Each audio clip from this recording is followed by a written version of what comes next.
여러분들 저 얼굴 좀 한번 보세요. 여러분들 얼굴 뵈니까 제가 살 것 같아요. 감사합니다. 감사해요. 함께 예배할 수 있어서 감사합니다. 우리 옆에 계신 분들과 우리 소리 내지는 말고 눈으로만 사랑합니다, 축복합니다, 잘 나오셨습니다, 인사하겠습니다, 사랑합니다, 축복합니다, 잘 나오셨습니다. 지금 본당에서도 우리 모여 예배드리고 있고 또 우리 2층 교육시설 각 부서실에서 흩어져서 우리 성도들이 예배를 드리고 있습니다. 또 1층에서도 또 지하에서도 또 온라인으로도 예배를 드리고 있는데 우리 성도들을 축복합니다.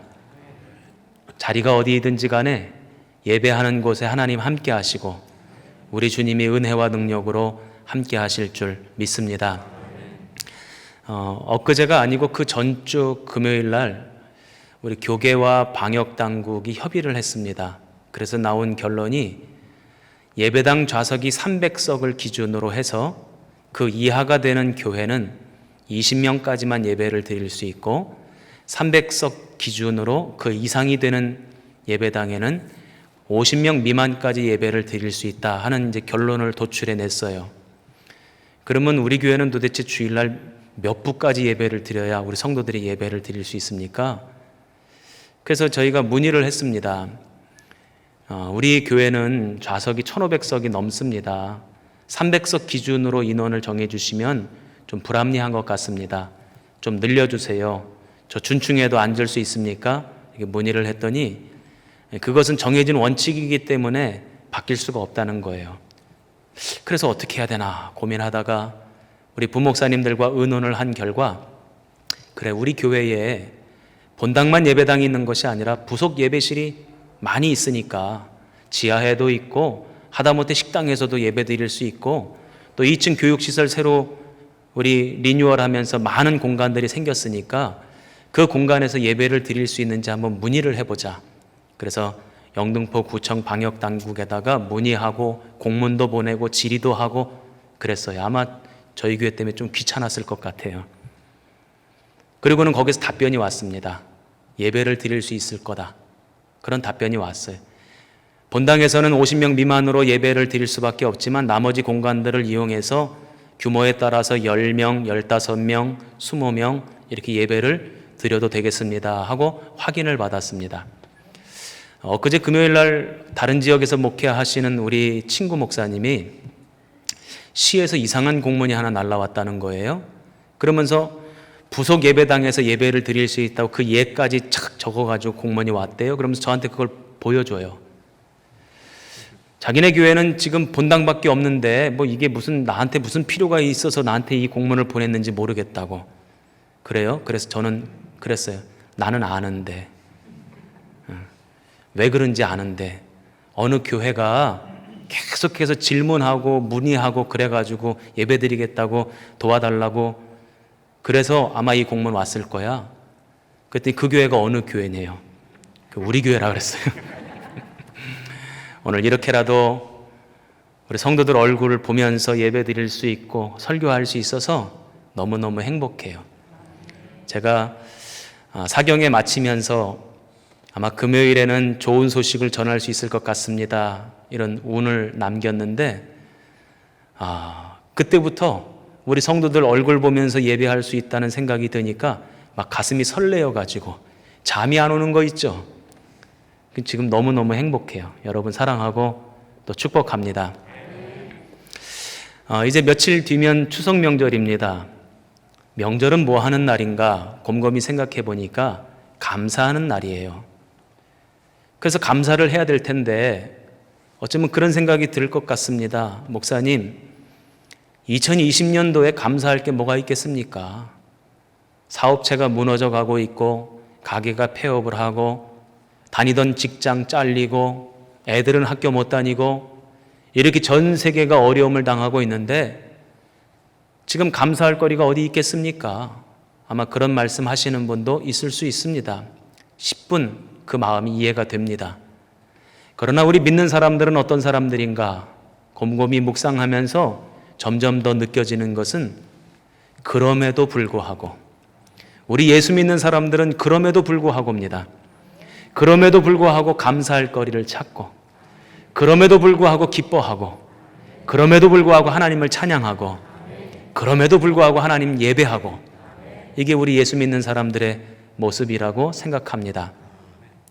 아마 이번 명절 때 형제들 만나고 친척 만나고 여러 사람들 만나게 될 텐데, 만날 때마다 아마 사람들이 그럴 거예요. 죽겠다고, 못 살겠다고, 어렵다고, 아마 그런 말들을 많이 하겠죠.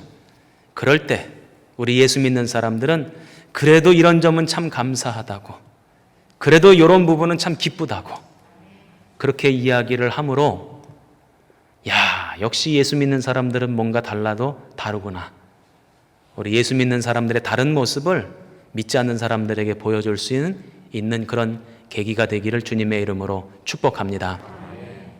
이제 오늘부터 3주 동안 요나에 대해서 살펴보려고 해요. 이제 요나서 말씀을 전하려고 요나서를 읽으면 읽을수록 점점 더 깨달아지는 것은 요나의 이야기가 단지 요나만의 이야기가 아니라 오늘 우리들의 이야기구나, 그런 생각을 하게 됩니다. 요나가 하나님 앞에 불순종하잖아요. 하나님 반대편으로 나아가잖아요. 그런데 하나님께서는 요나에게 또다시 은혜를 부어주시고 또다시 사용하시거든요.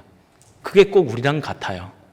그래서 이 요나서 말씀을 함께 살펴보면서 나의 신앙의 수준은 어디쯤 왔는가 점검해 봤으면 좋겠고, 또 요나서 말씀을 통하여 주시는 은혜를 받고 또 주시는 도전에 믿음으로 응답할 수 있는 우리 성도들이 되셨으면 좋겠습니다. 먼저 요나서 말씀은 이렇게 시작됩니다. 요나서 1장 1절입니다. 같이 한번 읽어볼게요. 시작. 여호와의 말씀이 아미떼의 아들 요나에게 임하니라. 아멘. 하나님의 말씀이 요나에게 임했다는 거예요. 우리 믿는 사람들에게 가장 영광스러운 순간이 언제입니까? 영원하신 하나님의 말씀이 나에게 임할 때, 그것은 영광스러운 것이기도 하고 또 더 나아가서 두려운 것이기도 하고, 또 그런 순간이 나에게 찾아오기를 바라며 사모하는 마음을 늘 갖고 있지 않습니까? 그래서 이 세상의 티끌과 같은 인생, 피조물에 불과한 우리들에게 영원하신 하나님의 말씀이 임한다, 이건 너무나도 두렵고 떨리는 일이기도 하고 정말 놀랄 만한 일이에요. 그런데 오늘 말씀을 보면 그것보다 더 놀랄 만한 일이 벌어집니다. 하나님의 말씀이 임했는데 그 말씀 앞에 요나가 보인 반응이죠. 우리 3절 말씀을 같이 한번 읽어보겠습니다. 시작. 요나가 여호와의 얼굴을 피하려고 일어나 다시스로 도망하려 하여. 아멘. 하나님의 말씀이 임했는데 그 하나님 말씀에 순종하고 싶지 않아서 그저 불순종한 것뿐만 아니라 도망까지 가버렸다는 거예요. 성경에 보면 수없이 많은 선지자들이 있지만 하나님 말씀에 불순종하고 도망간 사람은 요나밖에 없어요. 참 대단한 사람입니다. 요나를 제외한 나머지 선지자들은 다 하나님 말씀에 순종했습니다. 단지 뭔가 조금 차이가 나는 점이 있다면 하나님 말씀이 임함에, 그 하나님 말씀이 임하는 그 순간 내 자신이 얼마나 부족한지를 깨닫게 되는 거예요. 그리고는 감히 내가 어떻게 하나님의 말씀을 전할 수 있겠습니까? 고민은 했어도, 두려워 벌벌 떨긴 떨었어도 하나님 말씀에 저항해서 도망간 사람은 요나가 유일하죠. 이사야 선지자 같은 경우는 이렇게 이야기를 합니다. 하나님, 저는 입술이 부정한 사람입니다. 어떻게 거룩하신 아버지 하나님의 말씀을 이 부정한 입술로 전할 수 있겠습니까? 벌벌벌벌 떨면서 그렇게 말합니다. 예레미야 선지자 같은 경우는 하나님, 저는 아이입니다. 말도 제대로 못하는 사람입니다. 그런데 제가 어떻게 감히 하나님의 말씀을 전하겠습니까? 그러니까 하나님의 말씀을 받고는 두려워 떨며 자신의 부족함을 돌아보며 고민하기는 했어도, 그러나 마지막에는 말씀에 순종해서 하나님 뜻대로 움직이죠.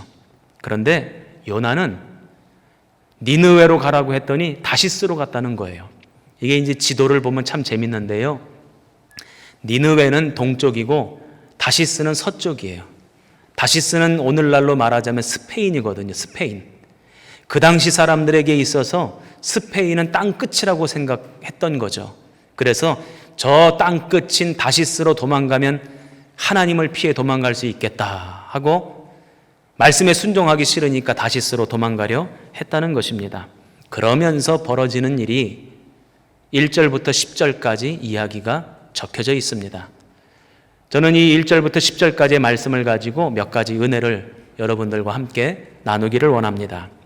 먼저 첫 번째로 이 요나라고 하는 사람은 어떤 사람인가? 우리는 일반적으로 이렇게 생각을 합니다. 요나, 그렇지. 하나님 말씀에 불순종한 사람이지. 이렇게 생각을 합니다. 그런데 그건 반만 아는 거예요. 하나님 말씀에 불순종한 사람 요나, 이건 정확한 답은 아닙니다. 요나는 어떤 사람이냐? 선택적으로 하나님 말씀에 순종한 사람입니다. 그 얘기는 무슨 뜻이냐면 순종할 때도 있었고 순종하지 않을 때도 있었다는 거예요. 이 요나서의 말씀에는 순종하지 않은 내용만 나와 있으니까 우리는 불순종한 선지자 요나 이렇게 생각을 합니다. 요나서 1장은 이렇게 시작을 합니다. 여호와의 말씀이 아미떼의 아들 요나에게 임하니라. 우리 한글로 되어져 있는 성경에는 정확한 표현이 안 나오고 이렇게만 나옵니다. 그런데 히브리어로 되어져 있는 원어 성경에는 제일 처음 이런 단어가 등장해요. 바이히.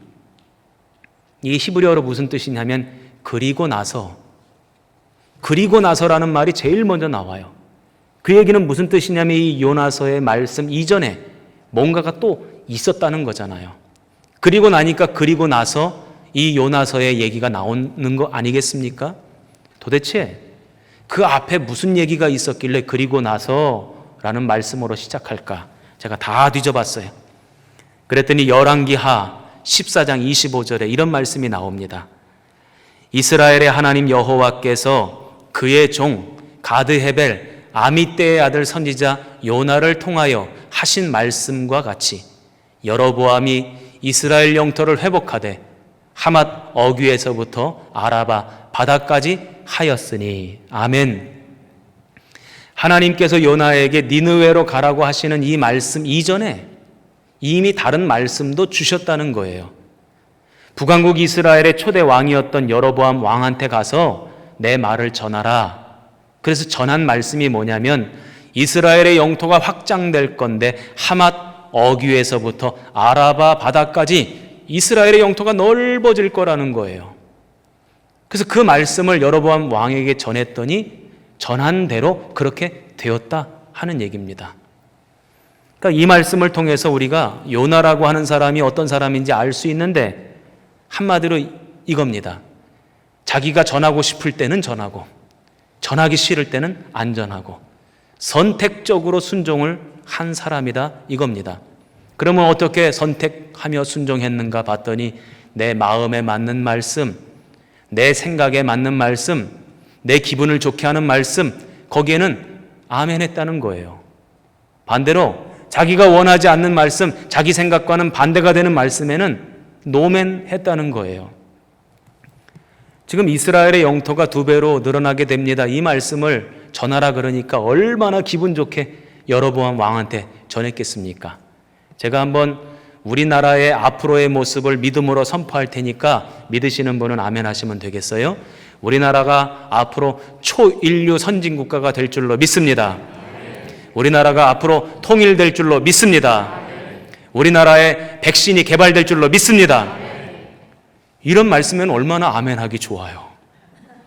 그렇죠? 더 나아가서 여기 있는 담임 목사가 여러분의 가정을 축복하고 자녀들을 축복하고 사업을 축복하고 여러분의 인생을 축복하면 이렇게 아멘이 그냥 자동적으로 나온다니까.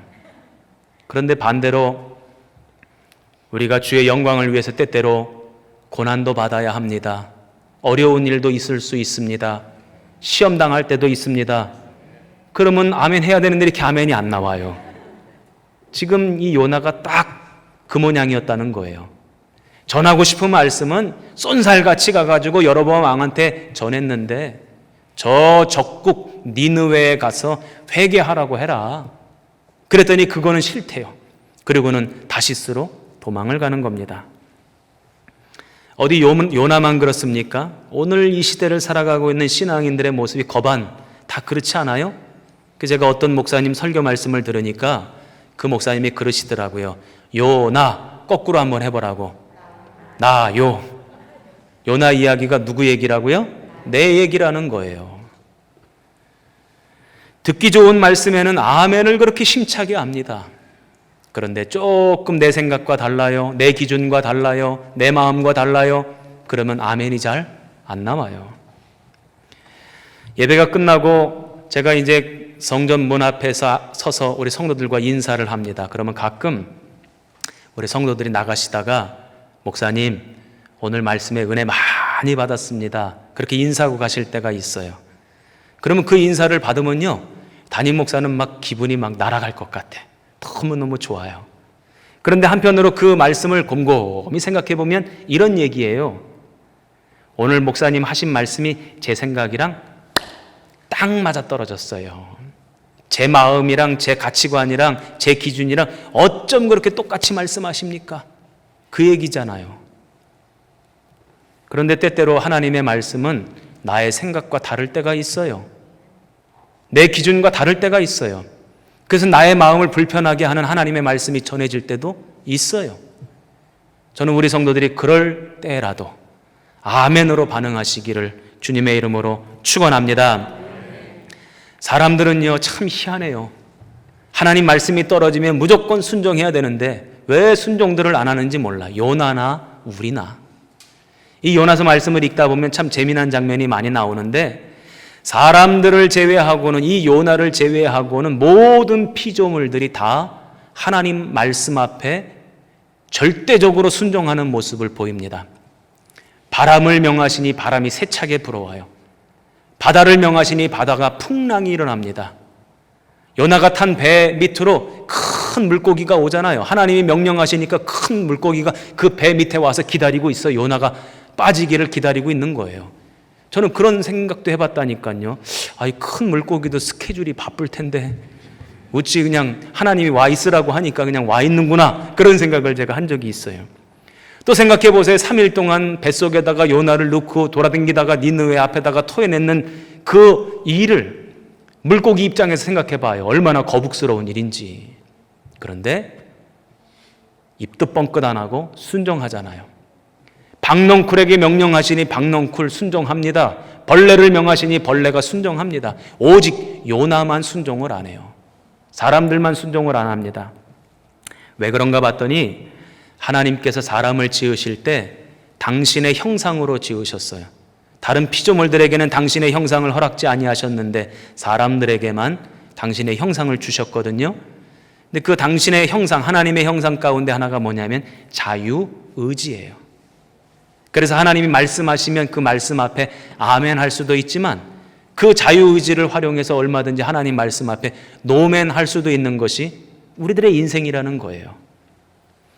그러나 하나님이 원하시는 것은 무엇입니까? 그 자유의지를 가지고 말씀 앞에서 즉각적으로 순종하고 절대적으로 순종하고 무조건적으로 순종하는 것, 그것이 우리 주님이 원하시는 것인 줄 믿습니다.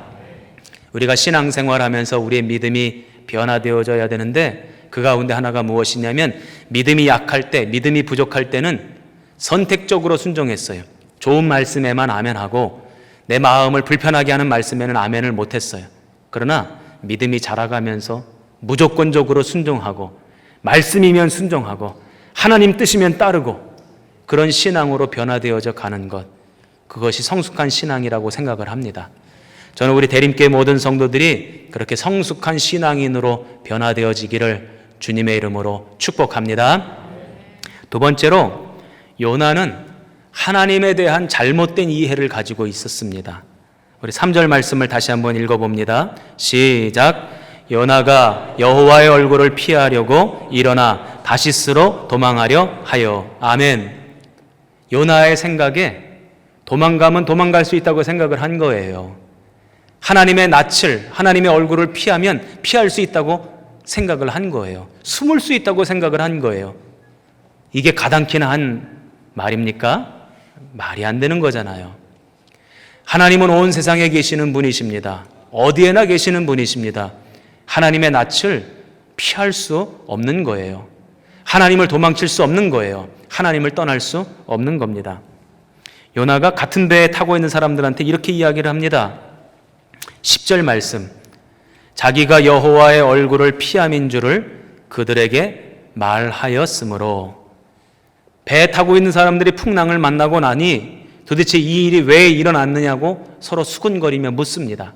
그때 요나가 뭐라 그러냐면, 내가 하나님이 말씀하시고 명령하셨는데 그거 순종하고 싶지 않아서 지금 도망가고 있어요.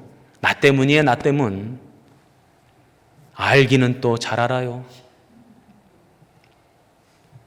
요나는 하나님을 피해 도망갈 수 있다고 생각을 한 것입니다. 그러나 우리가 기억하고 알아야 될 것이 있습니다. 우리는 절대로 하나님의 낯을 피할 수 없어요. 하나님의 얼굴을 피할 수 없습니다. 도망칠 수 없어요. 제가 우리 2층 교육시설 리뉴얼 하는데 우리 설계하시는 분한테 요번에 하는 동안 우리 저 뒤에 예배당에 있는 저 기둥 없앴으면 좋겠다고. 그랬더니 저 기둥 없애면 건물 무너진다고. 안 된다는 거예요. 보면요, 주일날 예배 때 보면 저 기둥에 꼭 숨으시는 분들이 계셔. 그래서 그게 보기가 영 그래서 저 기둥 좀 치워버렸으면 좋겠는데 그건 또 안 된대요. 피할 수 있습니까? 피할 수 없어요. 성경을 보면 요나와 같이 어리석은 사람들이 참 많이 등장합니다. 그 가운데 하나가 창세기 4장에 보면 가인과 아벨의 이야기를 통해서도 우리가 알 수 있는데, 가인도 하나님 앞에 제사를 드리고 아벨도 하나님 앞에 제사를 드리죠. 그런데 하나님께서는 아벨의 제사만 받으시고 아벨의 제물만 받으셨대요. 가인이 막 화가 나요. 속에서 부글부글 끓어요. 동생 아벨이 너무 얄미워요. 쳐 죽이고 싶어요. 그런데 하나님이 계시잖아요. 쳐 죽이지 못합니다. 그러다가 나중에 따로 들로 불러내서 들에서 쳐 죽여요. 왜 그랬을까요? 들에서는 하나님이 모르실 거라고 생각을 한 거예요. 들에서 그러면 하나님이 못 보실 거라고 생각을 한 거죠. 이런 가인의 생각이 맞습니까? 맞지 않아요. 하나님 못 보시는 거 없고 하나님 못 들으시는 거 없고 하나님 모르시는 거 없는 줄 믿습니다. 그래서 우리는 하나님 앞에 어떻게 살아야 되느냐? 코람데오의 신앙으로 살아야 됩니다. 하나님 앞에 선 자와 같이 하나님이 나와 늘 동행하신다, 이 마음이 우리 가운데 있어야 될 줄로 믿습니다. 그렇게 아멘은 하는데 참 재미난 건 뭔지 아세요? 이렇게 지금은 예배당에서 마치 하나님 앞에 예배 드리는 것처럼 거룩한 모습으로 예배를 드립니다. 그런데 이렇게 예배가 마쳐지고 난 다음에 가정에 가서 여러분들의 모습은 어떻습니까? 침실에서 여러분의 모습은 어때요? 일터에서, 세상에서 친구들 만날 때 여러분의 모습은 어떠합니까? 하나님이 지금 나와 함께 하시고 하나님이 내 소리를 들으시고 내 모습을 다 보고 계신다는 생각을 하며 그 믿음 가지며 살아가십니까? 아닌 것 같아요. 사람들이 왜 죄를 지을까요? 하나님이 계신 줄 모르니까 죄를 져요. 하나님이 다 듣고 계시고 보고 계신다는 걸 모르니까 죄를 짓는 것입니다.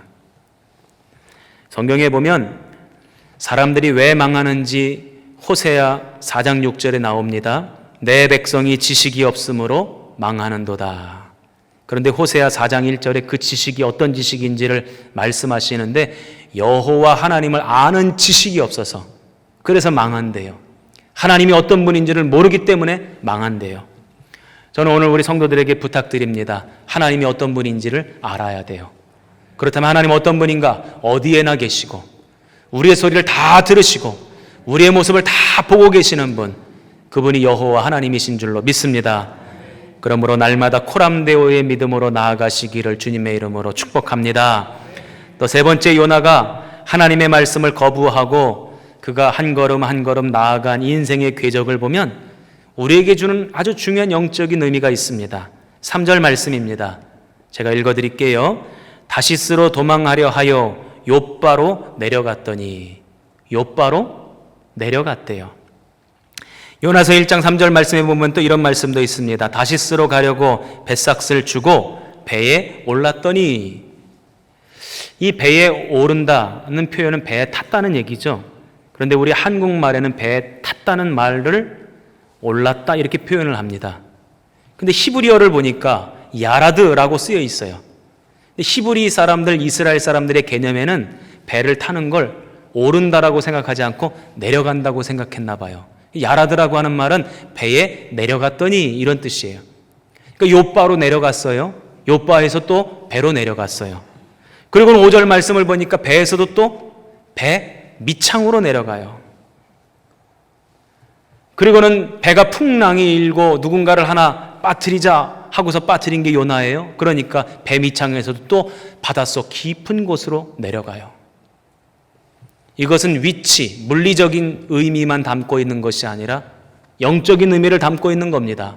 하나님의 말씀을 거부하고 인생을 살아가다 보니까 자꾸 내려가고 있다는 거죠.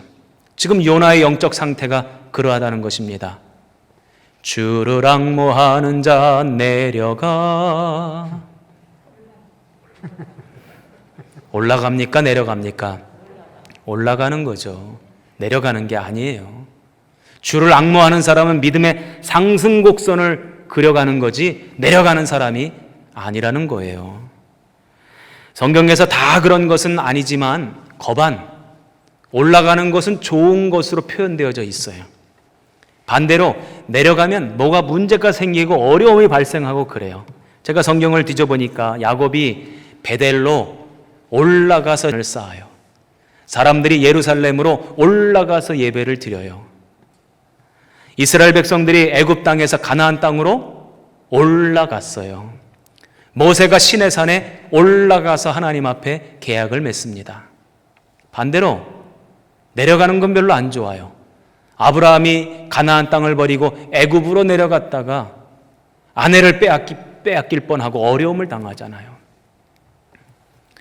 예수님께서도 강도 만난 사람의 비유를 말씀하실 때 그 사람이 왜 강도를 만나는가 봤더니 예루살렘에서 여리고로 내려가다가, 또 사도행전 말씀에 보면 사도 바울이 말씀을 전하는데 유두고라고 하는 청년이 그 말씀 듣다가 졸았나 봐요. 너무너무 피곤하고 졸렸나 봐요. 자꾸 고개가 내려가요. 자꾸 고개가 또 내려가고 합니다. 자꾸 고개가 내려가다가 3층에서 1층까지 그냥 내려갔잖아요. 무슨 말씀인지 알아듣는 분만 웃으세요. 예. 제가 이제 성경을 연구하다 보면 참 재미난 부분들을 많이 발견하는데 사도 바울 선생님이 그렇게 설교를 잘한 편은 아니었던 것 같아요. 성경에 뭐라고 기록되어져 있냐면 사도 바울의 입술이 둔하다 이렇게 표현되어져 있어요.